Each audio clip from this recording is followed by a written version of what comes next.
At UMC, access to your healthcare is only a call away. Dial 74-NURSE for free, instant medical advice from experienced and trusted UMC nurses, 24 hours a day. Learn more at umchealthsystem.com.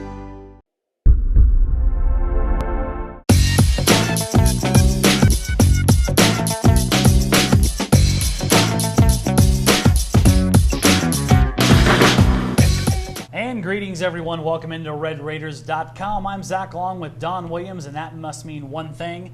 This is Don versus Twitter, where every week Don Williams takes on all the fury that the Bluebird has to offer. And Don, they have a lot of fury this week. A huge list of questions from your loyal band of Twitter followers. The longer we go on the show, Zach, the more questions that we seem to get every week. So we may have to change the name of the show to the Don versus Twitter Hour, which I know that, boy, you'll love that one. Oh, I would definitely want to sit here for an hour and listen to you answer Twitter questions. Yeah, your popularity, Don, it's ever growing. You are the legend, of course. Let's knock them out. All right, let's get going first here. Hey, our good buddy, Jeremy Daho. I got your name right. Thanks for tweeting it to us and telling us, setting us straight on that one. He asked, Don, do you think both true freshman quarterbacks played well against TCU's defense, considering they have two NFL-caliber cornerbacks? Well, Baker Mayfield, I guess he gets the win. Or actually, does Baker Mayfield get a win, or does he get a no decision? Because it was 10-10 when he left the game. I thought Baker Mayfield played well early on Thursday's game against TCU, and then he really struggled, I thought, for a pretty good portion of that game. Because after they started well there in the first quarter and a half, then Tech's offense went through a stretch where in 8 series they made negative 11 yards. 33 plays, they wound up in a 33-play stretch with minus 11 yards. Now, granted, a lot of that had to do with penalties, but also a lot of it was just they were not moving the ball and making first down. So I didn't think he played his best. I did think Davis Webb played very well when you consider the circumstances. I mean, he'd played only a half of a game that wasn't even close against Stephen F. Austin. Then comes in last week with the game on the line. 6 minutes left. He has to make the play, and I thought he threw a nice ball into the end zone to Bradley Marcus for the touchdown. I was a little bit surprised because I thought on 3rd and long, Cliff Kingsbury might play it safe and just say, okay, take the field goal, get the lead. Defense is playing well, but no, he let Davis Webb go out there and throw the 19-yard touchdown pass to Marcus. So it's a pretty impressive finish for him, I thought. Indicative of Kingsbury's attitude towards they're going to do what they do to win, and he's not going to dumb the game down for anyone. Speaking of the subject of struggling, Don, Ben Green has a good one here for you. Was LaRaven Clark dominant last Thursday, or was Fields, referring to Vontae Fields for TCU, hurt/loafing? Fields was a surprising non-factor. Yeah, now Vontae Fields went out of the game with a foot injury, and word from Fort Worth this week is that it could be pretty serious. Could be something that keeps him out for 4 to 6 weeks, months, something like that. But he did not. So he did not come out of the game though until late in the game. So you're Before saying that, he's going to serve the rest of that suspension? Hey, yeah, he'll have some time to it's a silver lining. serve that suspension. But he didn't come out until late in the game, so I don't think he necessarily has the injury as an excuse. LaRaven Clark did play well. That's no big surprise. The Tommy Tuberville staff said he has NFL potential. Cliff Kingsbury's staff agrees. They think he's fantastic, and so I think you'll see more of the same from him over the next 3 years. Donald Jeremy Daho, and with another question here for you. AJ Don Williams, how far do you see us, and by us I think he means Texas Tech, getting in the AP top 25 if we, and by we I think he means Texas Tech, can go 6-0?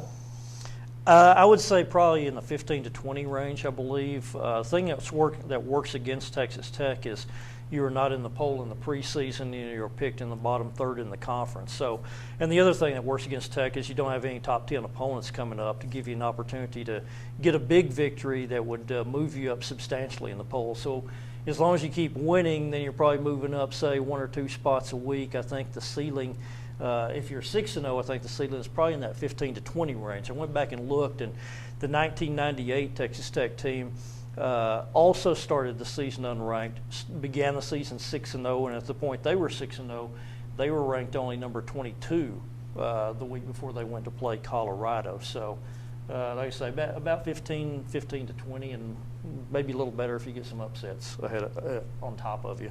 Continuing on with that theme, Don, with Texas Tech's potential early season success, Bigham has one here for you. It says, At Kirk Herbstreit is predicting Texas Tech could be 7-0 going into the game.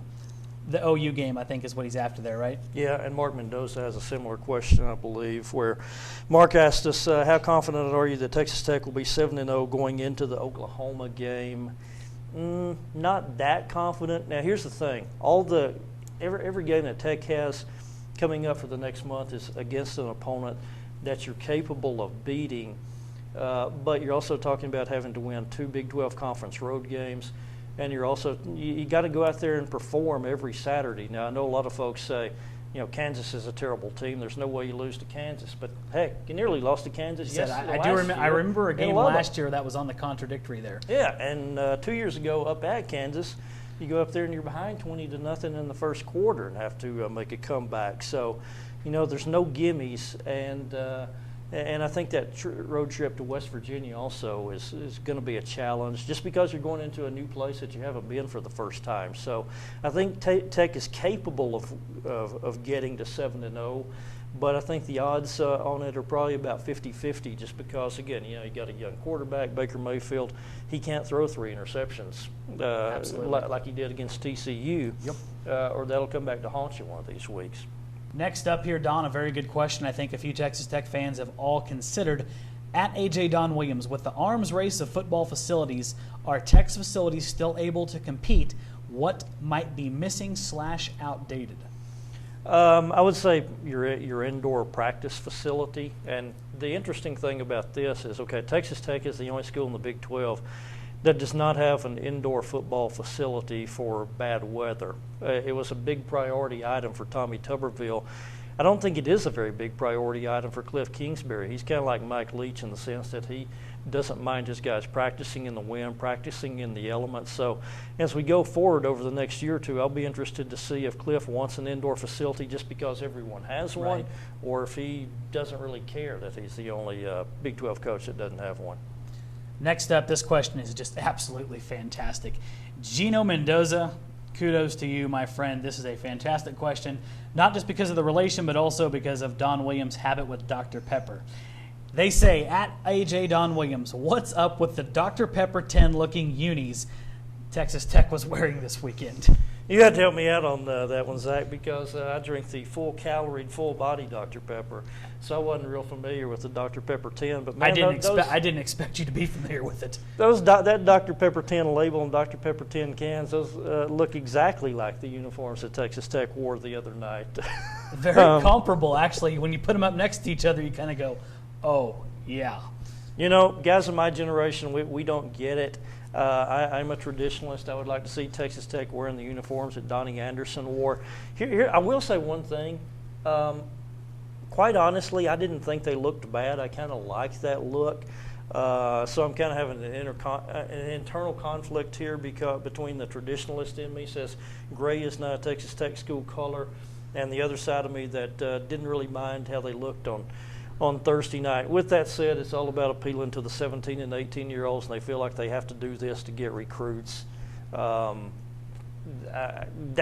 doesn't really register with me. But it's true. I can promise you that. But apparently that's another hook to get kids to come to Texas Tech. So. And hey, I saw some old Tech highlights there, some Zach Thomas era stuff. They had silver pants with black tops. They did. The gray's not like something completely new. Jerry Moore was a big Oakland Raiders fan, so he in the early 80s introduced silver pants to Texas Tech, and those things hung around for about 15 years or so.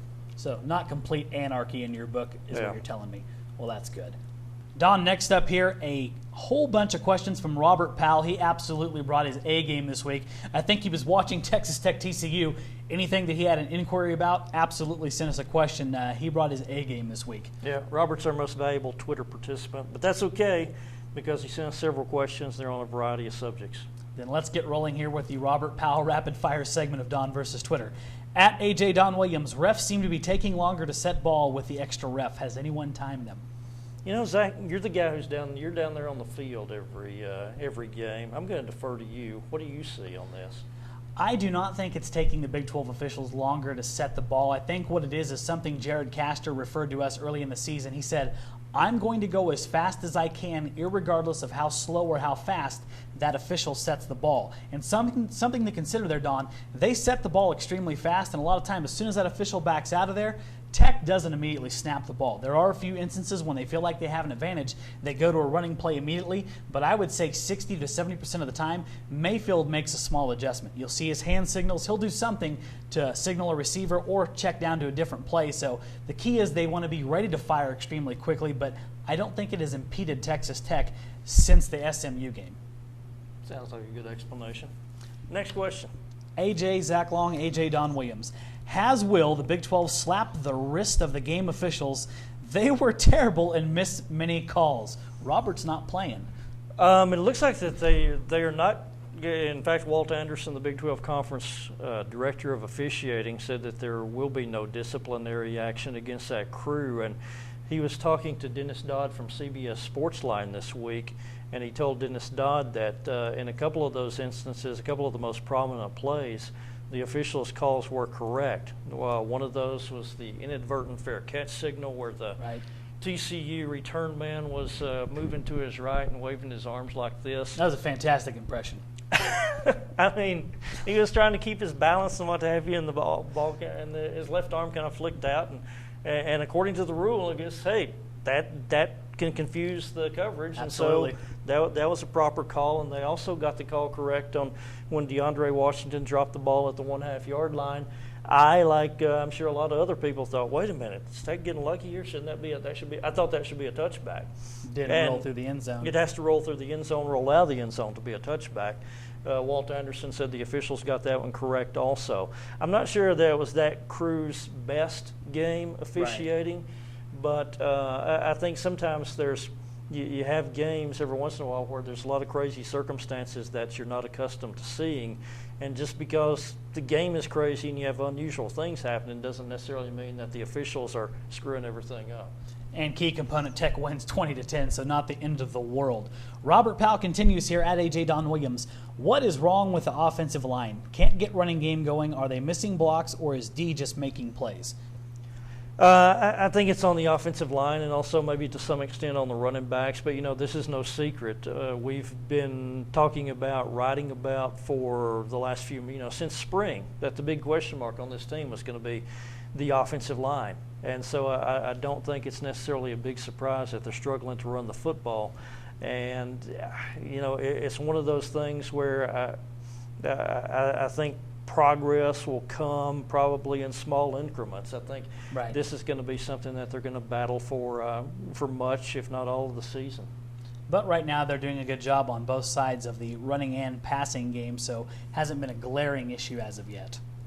Next up, Don, another one from Robert Powell. At AJ Don Williams, Mayfield's first bad game, more due to freshman mistakes, locking too early in on receivers, or has D figured out his strengths? I would say probably freshman mistakes and maybe to some extent locking in a little bit on receivers, as we saw particularly the other night against TCU. The first one. It was. Well, I was thinking there was a good stretch of that game where it seemed like Baker Mayfield was looking for Jason Morrow and no one else. Yeah. Now, that's not necessarily a bad thing when you're talking to a guy who's 6'5", 270 who can catch it and run. Right. I think TCU would have been happy for him to look somewhere else on some of those instances. But, again, you're talking to a guy who was playing in high school last year. I mean, at this time last year, Baker Mayfield was getting ready to play Pflugerville. He wasn't getting ready to play Big 12 conference opponents. And so what he is having to take a crash course, learn on the run. He's in a situation where most guys his age are over there running scout team. They're not even, they're not even getting game preparation reps, let alone playing in a game against a team with a good Big 12 defense. So I think even though it wasn't his best game, I think he's still did a pretty good job the other night too, just to kind of keep his head above water. And as Cliff Kingsbury pointed out, on Monday, he had a little bit of misfortune with a ball that was tipped, an interception, and also the kind of fluky, unusual interception on the one that he threw to Bradley Marcus. Key question, though, Don, is Pflugerville better than Iowa State? I think Iowa State probably is a little bit better than Pflugerville. Okay, Yeah, just so. had to get a specification there. Another fantastic group of questions this week on Don versus Twitter. Thank you all so much for sending those in. And of course, after the game on Saturday against Texas State, feel free to fire away at Don's Twitter account there at AJ_Don Williams, and we'll try to get him on the air for you. Until that time, thank you for your participation.